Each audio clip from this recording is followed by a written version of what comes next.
Domboski. I'm Madeline Ranquista, and I'm interviewing Miss Tanya. Okay, on March 30th, 1981, only 2 months after taking office, Ronald Reagan was shot by John W. Hinckley Jr. outside of the Hilton Hotel in Washington, D.C. How did you feel about this? Were you afraid? Yes, it was very scary when it happened. We were in classroom, and it came over the intercom that the president had been shot, and even being in a public school said a prayer. It was very scary times, and luckily he came out through surgery okay, and it did not affect our country. Okay, next one. On July 7th, 1981, Reagan announced that Sandra Day O'Connor would be nominated to the Supreme Court Justice. How did you feel about this? I was happy about it because finally the female would be on the Supreme Court Justice, the first one, and being a female, I saw that as progression to where our country was headed in women's movement. So you were happy that a woman was in government? Yes. Okay. On March 23rd, 1983, President Ronald Reagan proposed the development of the technology to intercept enemy nuclear missiles. The plan was called the Strategic Defensive Initiative and dubbed Star Wars by critics. How did you feel about this? Well, I was just 18 at the time, a senior in high school, so I did not know too many details. I know that it was on the news a lot, and but I do think it was a smart decision because there was a lot of with nuclear weapons and everything, that was a crisis at that time with Russia. So in the long run, it was a good decision. On October 23rd, 1983, terrorists drove an explosion-laden truck into the Marine barracks in Beirut, Lebanon, killing 220 Marines, 18 sailors, and 3 soldiers. It was one of the deadliest single days for the United States Marine Corps since World War II. When you heard about this, were you devastated? Were you scared for the men in the military?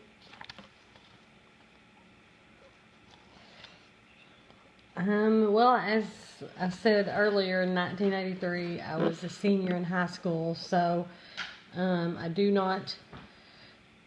remember my parents discussing it, but that's all I really know, about the issue. Okay.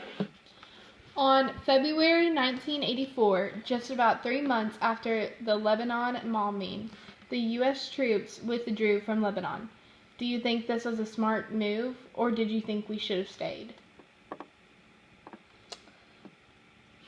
I really do not know much about that. Fine. I'm sorry. On January 28, 1986, the American shuttle orbiter Challenger blew up 73 seconds after liftoff, killing all 7 astronauts aboard. It determined that 2 rubber O-rings had failed due to cold temperatures. How did this make you feel? Did you think NASA should have paid more attention to the shuttle? Well, I watched it live as a freshman in college, so I remember because there was also a school teacher on this shuttle, and it's the first time they let anyone that was not an astronaut. I mean, she had training and stuff, and it was so sad. It was awful. We all cried, me and my roommates, and yes, NASA should have done more detail, but who's to say? I mean, that's just like saying that when someone has a car wreck, not their fault. It's just hard to say, but I do think after that, NASA has really started looking into things better. Okay, after the Challenger explosion in 1986, NASA stopped sending astronauts into space for more than 2 years due to redesign some features. In 1988, they came back and successfully shuttled again. Do you think this was a good move by NASA? Yes. I mean, I think they stopped what they were doing and went back through all the um, space shuttles and checked them over. And I do think that they had to get back into the space, flying in space. Okay. In 1985, while Iran and Iraq were at war, Reagan wanted to supply Iran with military supplies and weapons.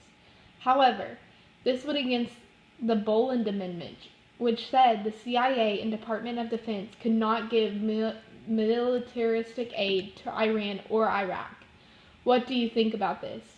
Do you like the Boland Agreement, or did you like Reagan's idea? Well, I didn't know too much detail about that at that time, so I really cannot give an opinion on that because I don't know what the Boland Amendment really is. So That's fine. In 1985, the Arms for Hostages went into play, and America would give weapons if Iran or Iraq gave us back our hostages. Over $30 million were received from the Iranians, and 12 ended up in proper hands. The other $18 million was used to support American Contras in Nicaragua. All of this was against the Boland Amendment. What do you think of this? Did you respect Reagan's use of money, or did you disagree with Reagan going against the Boland Amendment? I don't really know. That's fine. Reagan's actions regarding the Iranian arms printed in Lebanese newspapers for the world to see. Questions arose, and Ronald Reagan and Bush denied any knowledge of what was happening in Nicaragua. Other people state they both knew of the events. There is no evidence that connects Reagan to the scandal. Reagan lost face with the public, and many were upset about his dealings with terrorists. What did you think? Do you believe he did it or not? Does this make you think of Ronald Reagan differently?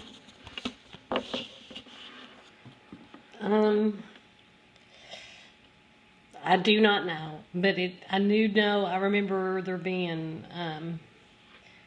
investigations into it, and I do think Ronald Reagan did come out of it, saying that he was not involved, but I do not think any differently about him. On March 26, 1982, the construction of the Vietnam Memorial started.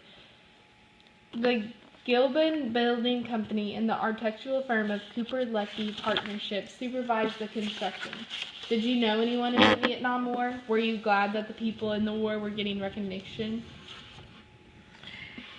Yes, I knew. I had several uncles that were served in the Vietnam War, and I was glad that they were finally getting the recognition that they deserved, because they were not given that when they came home the first time. I think it was late, but I'm glad that they were finally given a place to be recognized.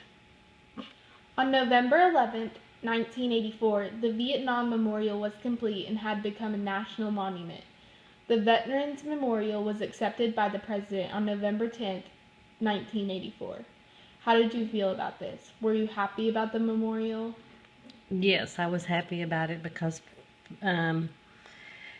family and friends of parents or friends that had died during the war were able to go see their name and go pay tribute to them. On May 1981, all the way through March 1982, Tom Cahart finds an unsavory political message in the winning design or the Vietnam Memorial, forcing compromise. The addition of the flag and statue with 3 soldiers to the wall. How does this make you feel? Did you think this controversy was dumb? I do not know. I do not remember this at all. Okay, that's fine. Geraldine A. Ferraro was elected as Democrat to the House of Representatives for New York. She fought for women's rights and for an equals right amendment. She was a powerful symbol to the feminist movement. Were you happy that a woman was finally fighting for rights? Yes, I was happy that a female was finally chosen to be on the ticket, I wasn't necessarily would support her because I leaned toward Republican, but she was a powerful and strong lady, and I really liked her. Just not her politics. In 1984, Walter Mondale, the Democrat candidate for the presidency, picked Geraldine Ferraro, who was the first woman to be nominated for the vice president. There were scandals and accusations against Ferraro, and they lost to Ronald Reagan and Bush. Even though they lost, were you happy that she showed women that you could do what a man can do? Do you think because of her, men took women more seriously in government? Yes, I do think she opened up a door for women that time, even though she did lose. In 1988, George H.W. Bush won the presidency against Michael Dukakis.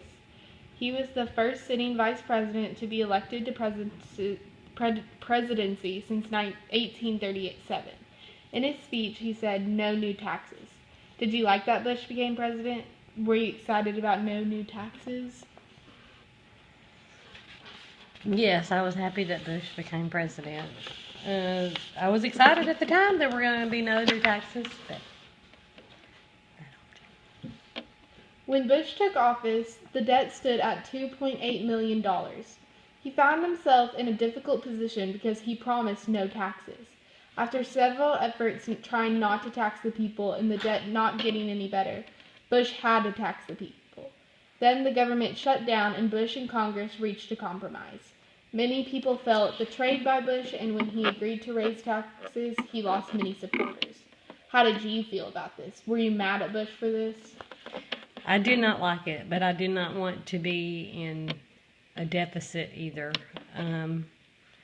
I was not mad at him, but of course no one wanted new taxes, but he did not lose my support. But I do know that many people did quit supporting him.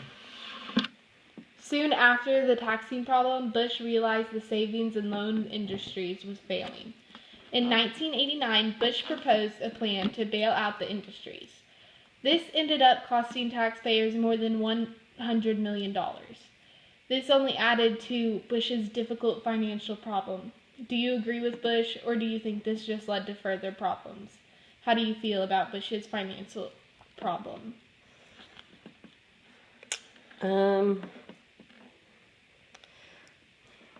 I really don't remember. I do know it was tough times at that time. The government was having tough times, but the banks, the savings and loan were failing, and they needed to be helped out. So, but in the long run, it did end up costing him the election. In December 1989, Bush received word that Norwegia's military forces had killed a U.S. serviceman and attacked another service member and his wife. Bush sent Operation Just 'Cause in December, with 10,000 American forces landing in Panama, joining the other 13,000 to take over the Panama military. Norwegia surrendered to U.S. forces in January and was taken to Miami, Florida, where he was convicted with drugs and sent to prison. How did you feel about this? Did this make you like Bush more? Bush was strong on foreign policy. He did not like in that area. I did like his foreign policy moves, not necessarily his financial. On November 9th, 1989, as the Cold War had died down across Eastern Europe, the spokesman for East Berlin Communist Party announced a change in the relations with the West. He said citizens of GDR were free to cross the country's border. East and West Berliners flocked the wall. At midnight, they knocked down the wall and went through the checkpoints. How did you feel about this? Was it good or bad in your opinion? It was great. It was more freedom, more democracy in Germany.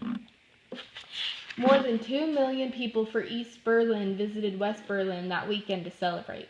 People used hammers and picks to knock away chunks of wall, while clans and bulldozers tore down the sections. Soon it was gone and Berlin was united for the first time since 1945.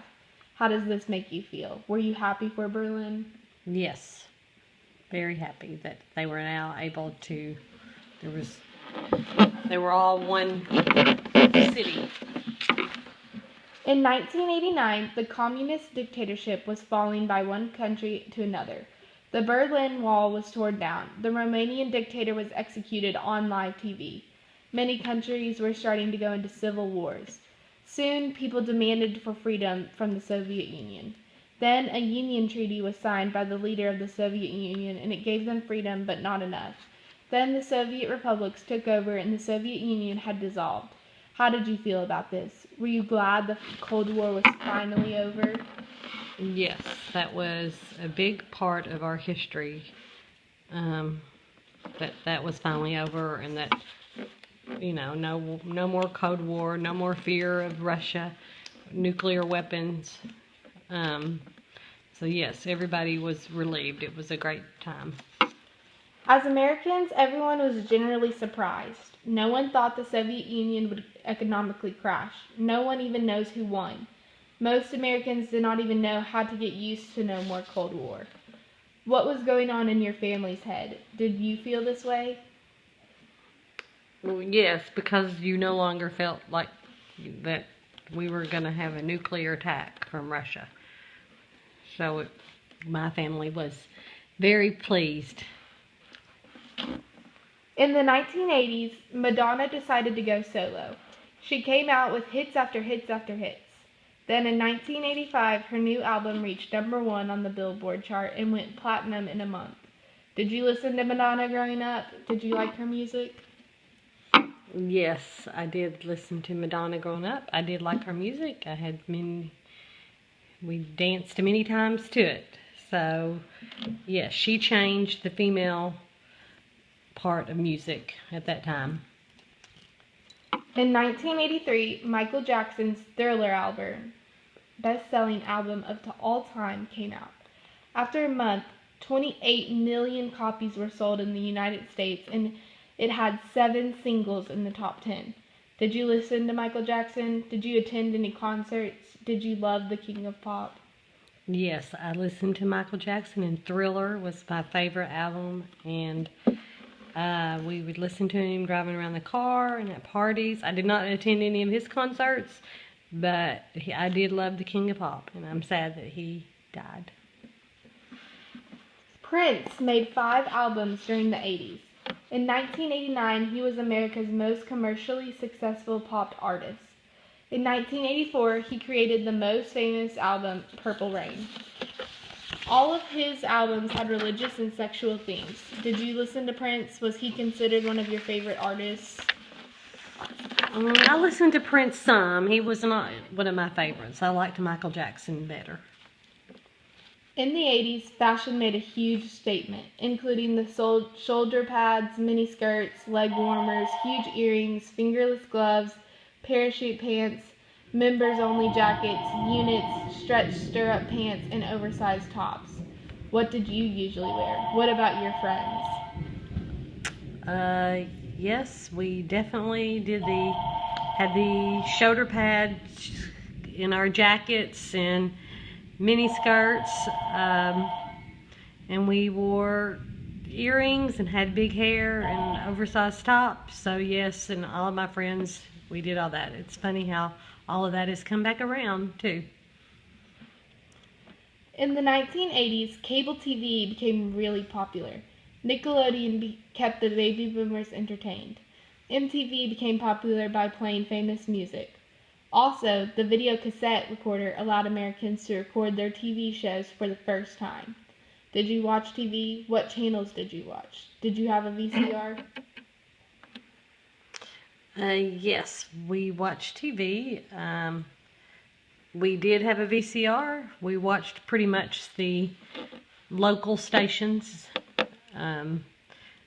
So, yes. The biggest product made in the 80s was a personal computer made by Apple. It helped with many businesses and was found in many households. Did you have a computer? If so, did you like it? If not, did your friends have one? We had a computer in the late 80s. It was big and clunky and very slow. At that time, we did not like it too much. The three known classic movies, The Breakfast Club, came out in 1985, Pretty in Pink came out in 1986, and 16 Candles that came out in 1984. The film industry was taking off. Did you ever see these movies? Did you like them? Yes, I love these movies. I still watch them anytime they're on today. The Breakfast Club was my favorite. In the 1980s, many action movies came out, like Back to the Future in 1985 and Indiana Jones in 1981, and many others came out. Did you see these movies? Do you like action movies? What types of movies did you watch? Yes, I love the Back to the Future with Michael J. Fox, Indiana Jones. I remember sitting in the theater going to see it. We like action movies and love movies. So I like the variety of comedies. There was a lot of that in the 80s. In the 1980s, there were many famous known actors and actresses, including Michael J. Fox, Johnny Depp, Molly Ringwood, Alyssa Milano, Emilio Estevez, Robert Downey Jr., Will Smith, Demi Moore, and many more. Did you look up to any of these people? If so, who? If not, what actor and actresses did you like? I didn't necessarily look up to him. I loved Michael J. Fox and Molly Ringwald and Johnny Depp, who's still around. And all of them. Robert Downey Jr., Will Smith, Demi Moore. They were really good actors at that time, and kind of age with them, same age at that time, so I've kind of grown up with them. Many famous shows came in the 80s, including The Cosby Show, Full House, Saved by the Bell, Cheers, and The Wonder Years, and many more.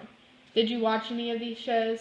If so, which ones? What other shows did you watch? We watched The Cosby Show and Saved by the Bell and The Wonder Years. We also watched Michael J. Fox and Family Ties.